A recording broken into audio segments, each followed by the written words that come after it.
Christoph, pare, balita ko, umalis na raw pala ang asawa mo.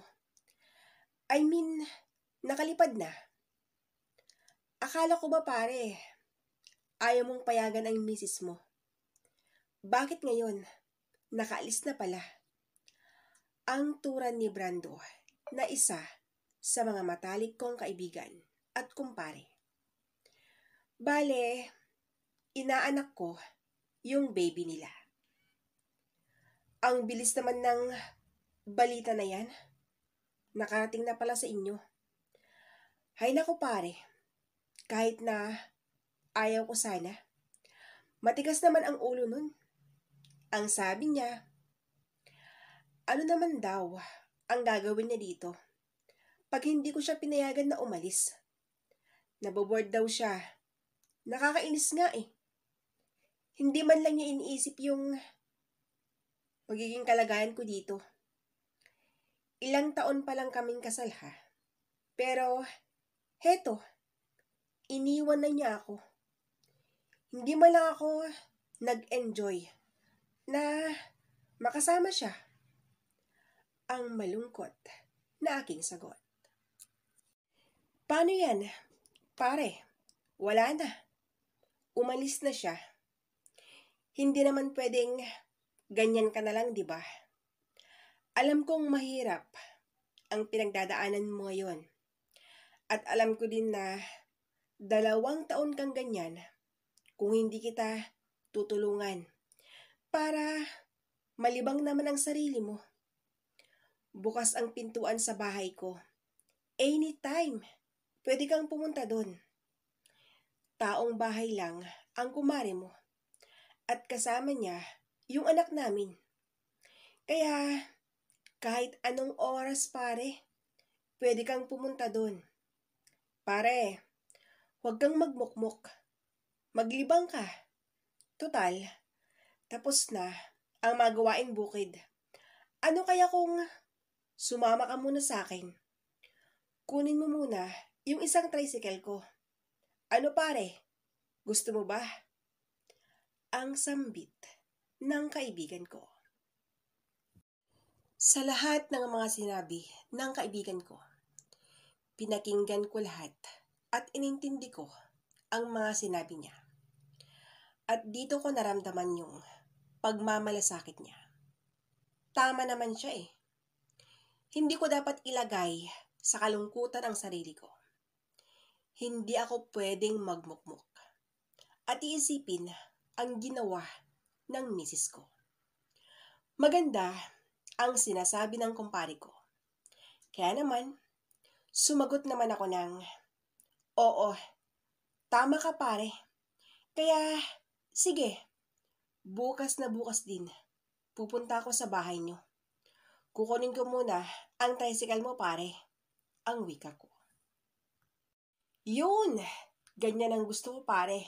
Sige, uuwi na ako ha. Hihintayin kita bukas, ang wika ng kumpare ko. Pagkatapos naming mag-usap ni pare, gumaan ang pakiramdam ko. At talagang para akong biglang nagising sa isang katotohanan. Kinaumagahan, gaya nga ng napagkasunduan namin ng kaibigan ko. Maaga akong pumunta sa bahay nila. At nung nakarating na ako sa bahay nila, nagtataka ako kung bakit si Mare lang ang nasa terrace. Nakayuko siya at tila ba abalang-abala sa kanyang cellphone. Mare, si pare, nasaan siya? Ang tanong ko. Oh, pare, ikaw pala yan. Heto nga oh. Kanina pa ako naiinis. Alam mo ba yun pare? Kasi nga naman, yung asawa ko, hindi ko makontak. Para bang nakalimutan na yata niyang may asawa siya. Ang sagot niya. Ha? Saan naman kayo nagpunta nun? May usapan kami ngayon eh. At siya pa mismo, yung nagsabi na pupunta ako dito ngayon. Tapos, Wala naman pala siya. Saan na siya nagpunta? Anong sinabi niya sa'yo? Ang wika ko. Hay naku pare, alam mo ba, madaling araw pa lang kanina, may tumawag sa kanya. Ang sabi ng kausap niya, arkilahin daw yata nila. Emergency daw. Yan lang ang sinabi niya. Hindi ko na siya nakausap ng maayos kasi nagmamadali na siya. Hindi ko alam kung sino yung tumawag sa kanya. Basta ang sabi niya, kailangan na niyang umalis. Ang malungkot na sagot ni Mare. Emergency? Sino naman kayang tumawag sa kanya? Sana, sinabi naman niya sa'yo kung sino yun. Para hindi ka na sana mag-alala pa ng ganyan. Ang sagot ko naman. Yun na nga Naku, nasan na kaya yun? Ang mangyak-ngyak na wika ni Mare. Nung mga sandaling yun, napansin ko na hindi lang simpleng pag-aalala ang nakikita ko na reaksyon niya, kundi iba na. Nasabi kong iba na dahil nanginginig na siya. Mare, okay ka lang? Kumalma ka nga. Hindi na maganda yung nangyayari sa'yo. Nanginginig ka na Ang pag-aalalang sambit ko. Mami, Ninong, anong nangyari? Bakit po nanginginig at umiiyak ka, Mami? Ang tanong ng inaanak ko. Lily, ako nang bahala kay Mami mo. Pumasok ka muna sa loob ha, ang wika ko. Pumasok na nga ang bata at maya-maya pa ay may tumawag sa cellphone ni Mare. Hello? Sino to? Ang mahinang sagot ni Mare. Mrs., ikaw bang asawa ni Brando? Pasensya na ha, pero wala lang asawa mo. May tumawag lang sa amin at agad naman kaming nagresponde. Pero wala na. Hindi na naming naabutang buhay pa ang asawa mo. Ha? Patay? Paano nangyari yun? At sino naman yung pumatay sa kanya? Ang gulat na sagot ni Mare. Mrs., namatay ho ang asawa mo dahil sa 10 tama ng baril na tumama sa katawan niya. Ang mabuti pa, ikaw na lang ang pumunta dito para masabi namin ng personal ang wika ng tumawag. Pare, wala na. Wala na ang mister ko. Paano na kami ngayon? Ang umiiyak na sabi ni Mare. Mare, alam kong masakit ang nangyari sa'yo ngayon. Pero, nandito ako. Huwag kang mag-alala. Hindi ko kayo pababayaan. Pangako yan, Mare. Ang wika ko. Yan na lang ang sinabi ko sa kanya. Para naman, kahit papano, gumaan ang loob ni Abigail na kumari ko. Nung time na yon, pinuntahan na nga namin ang mga labi ng kumpari ko. Sobrang sakit at talagang kalunos-lunos ang nangyari sa kanya. Wala pa rin nakakaalam kung sino ang bumaril sa kanya. Walang ibang tutulong kay kumari dahil yung mga kamag-anak ni pare, wala naman silang kontak sa kanila. Kaya ako lang talaga yung pwedeng tumulong. Hindi ko iniwan ang mag-ina. Alam ko kasing kailangan nila ang tulong ko.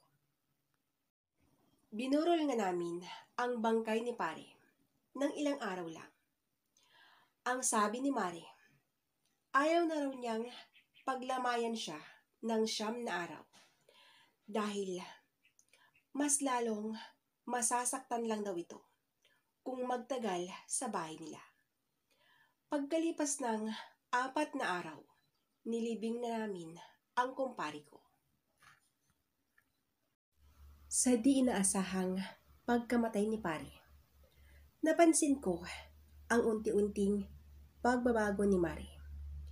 Palagi na siyang nagayos sa kanyang sarili, lalo na sa mukha nito.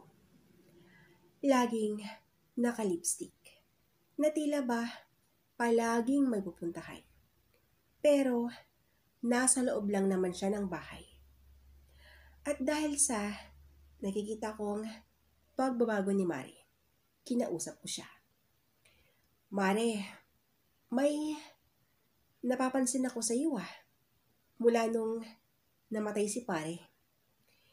Hindi mo na din nasikaso ang inaanak ko. Mare, baka nakakalimutan mo na. Si Lily ang iniwan ni pare para hindi mo siya makalimutan, ang wika ko. Pare, pwede ba? Ayaw kong pag-usapan ang bagay na yan. Kung napapansin mo man yan, huwag mo nang pansinin. Hayaan mo na kasi, ang sagot niya. Hayaan? Hindi naman yun pwede, Mare. Inaanak ko yan. Kaya, parang anak ko na rin. Bakit ka ba kasi ganyan? Hindi ka man lang ba naawa sa kanya? Tingnan mo nga matamlay yung anak mong nakatingin sa malayo, ang wika ko. Pare, bata pa yan. Huwag mo siyang intindihin. Kung may gusto kong sabihin, sabihin mo na. Nagmamadali kasi ako. May pupuntahan lang ako saglit, ang turan ni Mare. Aalis ka? Tapos, yung bata, sinong mag-aalaga sa kanya? Hindi mo ba iniisip na baka mamaya, maaksidente pa yan? Malapit lang ang bahay nyo sa kalsada. Kaya, may posibilidad na mangyari ang sinabi ko, ang sagot ko. Alam mo pare, masyado ka ng pakialamero Anong gusto mong gawin ko? Isasama ko siya. Hindi ba pwedeng mag-relax lang ako? Na ako lang. Bawal ba yun? Bawal bang isipin ko din muna ang sarili ko? Hindi naman siguro kalabisan kung isipin ko naman ang sarili ko. Kahit minsan lang, gusto kong makalimutan ang lahat-lahat, ang wika niya. Gusto mong mag-relax. Pwede ka namang mag-relax Isama mo ang anak mo. Mamasyal kayo sa mall. Manood ng sine. Hindi yung ganito. Buti pa nga ang mga hayop Inaalagaan nila ang kanilang mga anak. Hindi gaya sa'yo. Ang galit na sabi ko. Talagang ayaw mong tumigil ha? Sige, para naman manahimik ka na. Ikaw na ang mag-alaga sa batang yan. Tutal, wala ka namang inaalagaan, di ba? Kunin mo na para manahimik ka na, ang wika niya. Napakasama mo naman. Halika, sumama ka sa akin, ang sabi ko, sabay hila sa kamay nito. Hinila ko si Mare papasok sa storeroom. Buti na lang at pumasok yung inaanak ko sa kwarto niya. Nung nakapasok na kami sa storeroom na yun, agad ko nang nilock ang pintuan. Ngayon na nandito na tayo, anong gusto mong gawin sa buhay mo? Gusto mo bang mapariwara? At kapag nangyari yan, paano na ang anak mo? Iniisip mo ba ang kalagayan niya? Ikaw na lang ang inaasahan niya. Sino ang gagabay sa kanyang paglaki pag ganyan ka? Mag-isip ka nga. Hindi porket wala na si pare, ganyan ka na. Ituloy mo ang buhay mo, Mare. Oo, alam kong masakit ang pagkawala ni pare. Pero may magagawa pa ba tayo? Di ba wala na? Bakit? Ano bang hinahanap mo sa labas? Bakit? Gusto mong lumabas mag-isa? Ang turan ko. Ang hirap kasing maging ina. Lalo na kung wala akong katuwang. Sa pagkawala ng asawa ko, pakiramdam ko, naputulan na rin ako ng isang paa. Gustong-gusto kong tumayo. Pero, alam mo ba? Sa tuwing tatayo ako, pakiramdam ko, mabubuwal na ako. Kaya, ewan ko, hindi ko alam yung gagawin ko. Ang malungkot na sabi nito. Abigail, kaya ko bang ibigay ang hinahanap mo? Kung kaya ko naman yun, sana huwag ka nang lumabas. Nandito naman ako Handang tumulong sa inyong mag-ina. Kahit anong tulong, gagawin ko yun. Basta, mangako ka sanang dito ka na. Huwag mo nang iiwan ang anak mo. Kawawa kasi ang wika ko. Habang nagsasalita ko, hinawakan ko ang kamay ni Maring Abigail. Pareho ba tayo ng iniisip? Ang tanong ko sa kanya. Oo, siguro pare, ang malambing na sagot niya. Kung ganoon, tara na at gawin na natin ang pilyong sambit ko naman. Ramdam kong may kailangan si Mari, kaya ibinigay ko na yun. Karton ang ginamit namin para higaan at para naman isa katuparan ang inaasam-asam ng kumari ko. At doon sa storeroom na yun, doon kami nakagawa ng hindi maganda. Masaya namin ginawa ang bagay na yun. Yung unang beses na may nangyari, nasundan pa yun. Talagang nakalimot na kami. At pati yung asawa ko, nakalimutan ko na rin siya. Hanggang sa isang araw, hindi ko inaasahan na magbabalik bayan na pala si Mrs. At dito na nalaman na niya ang tungkol sa amin ni Mari. Ang buong akala ko noon, mag-e-eskandalo siya. Hindi naman pala, dahil buntis na pala ito. Oo, buntis ang asawa ko. Ang sabi niya, yung mismong family driver daw ang nakabuntis sa kanya. Hindi ko alam kung sinasadya ang lahat o talagang nagkataon lang. Hindi kasi ako makapaniwalang magiging malaya na kami ni Abigail. Pagkatapos ang pag-amin ng ex-wife ko, umalis na siya. Hindi ko na alam kung saan siya pumunta. At kami naman ni Abigail, inayos na namin ang aming pagpapakasal. Pagkalipas ng 2 buwan, okay na.